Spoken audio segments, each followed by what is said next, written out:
सभी बहनों भाइयों का हार्दिक अभिनंदन करता हूं, आप सभी का स्वागत करता हूं। आज यदि मैं आपके बीच आया हूं तो श्री योगेश्वर महतो बाटुल इनके लिए वोट मांगने आया। बाटुल जी का परिचय कराने की कोई जरूरत नहीं है, आप उनसे अच्छी तरह परिचित हैं। ऐसा नहीं है कि विधायक होने के बाद ही आप परिचित हुए हैं, बल्कि एक सामान्य ड्राइवर के रूप में काम करते हुए भी बाटुल को आपने देखा है, पसीना बहाते हुए भी आपने बाटुल को देखा है। लेकिन बाटुल के लिए मैं इसलिए वोट मांगने आया हूं कि जब झारखंड में भ्रष्टाचार का बोलबाला था, झारखंड का सरकारी खजाना लूटा जा रहा था,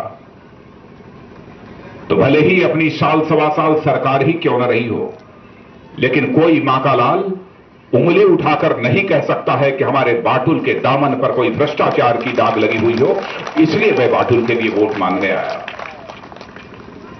जो कुछ भी झारखंड में हो रहा है उसकी जानकारी केवल झारखंड वासियों को ही नहीं है, बल्कि हिंदुस्तान के बच्चे बच्चे को है। वैसे 5 वर्षों पहले जब झारखंड विधानसभा का चुनाव हुआ था तो आप लोगों ने भारतीय जनता पार्टी को सबसे बड़ी पार्टी के रूप में चुनकर झारखंड की विधानसभा में भेजा था। आप चाहते थे सरकार यदि बननी चाहिए तो भारतीय जनता पार्टी जनता दल यू गठबंधन की ही सरकार बननी चाहिए। लेकिन उस समय के एक राज्यपाल हुआ करते थे मिस्टर सिप्टे रजनी, कांग्रेस की सरकार की संस्तुति पर नियुक्त वह गवर्नर थे। गवर्नर का पद एक संवैधानिक पद होता है, लेकिन उस संवैधानिक पद की मर्यादा का ध्यान न रखते हुए जिस अर्जुन मुंडा को बहुमत का समर्थन हासिल था उसे मुख्यमंत्री पद की शपथ दिलाने के लिए आमंत्रित नहीं किया, बल्कि अल्पमत का नेतृत्व करने वाले शिबू सोरेन को मुख्यमंत्री बनने के लिए उन्होंने आमंत्रित किया। राज्यपाल ने जो कुछ भी किया है वो भारत के संविधान के साथ धोखा किया है, भारत के संविधान के साथ फरेब किया है। सरकार यदि बननी चाहिए तो भारतीय जनता पार्टी जनता दल यू की सरकार बननी चाहिए, तब जाकर अर्जुन मुंडा उस सरकार के मुख्यमंत्री बन पाए। लेकिन हमारी उस सरकार को यह कांग्रेस की हुकूमत जो केंद्र में बैठी थी गले के नीचे नहीं उतार पाई। क्या लोकतंत्र में यही होना चाहिए?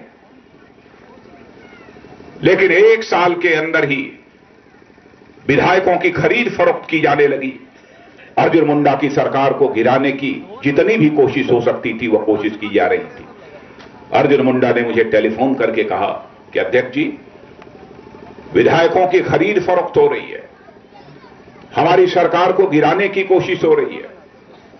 तो मैंने पूछा अर्जुन मुंडा से कि आप चाहते क्या है? उन्होंने कहा कि साहब मैं तो मुख्यमंत्री हूं, मैं तो यही चाहूंगा कि हमारी सरकार चलनी चाहिए, हमारी सरकार गिरनी नहीं चाहिए। अर्जुन मुंडा को मैंने उसी समय कहा, ऐसी एक नहीं 50 सरकारों को हमें ठोकर मारना होगा तो हम ठोकर मारेंगे, लेकिन विधायकों की खरीद फरोख्त करके हम झारखंड में किसी भी सूरत में सरकार नहीं बनाएंगे। अरे आप क्यों बैठे रहे? अपनी आंखें आपने बंद क्यों कर रखी थी? और आज आकर जनता से वो वोट मांग रहे हैं। मधु कोड़ा की डायरी में जिन लोगों का नाम है उनका खुलासा नहीं किया जा रहा है। युवराज, यदि आप आए थे तो आपको यह सवाल पूछना चाहिए था, खुलासा कीजिए पहले कि मधु कोड़ा की जो डायरी है उस डायरी में किन किन लोगों का नाम है जिन्होंने कि सरकारी खजाने का पैसा लूटने की कोशिश की है, पैसा डकारने की कोशिश की है, किन किन लोगों का नाम है। सब कुछ बोल गए, लेकिन यह बात उन्होंने नहीं कही कहां कहां की कंपनियों में पैसा लगा रखा है। स्विट्जरलैंड की बैंकों में पैसा जमा है।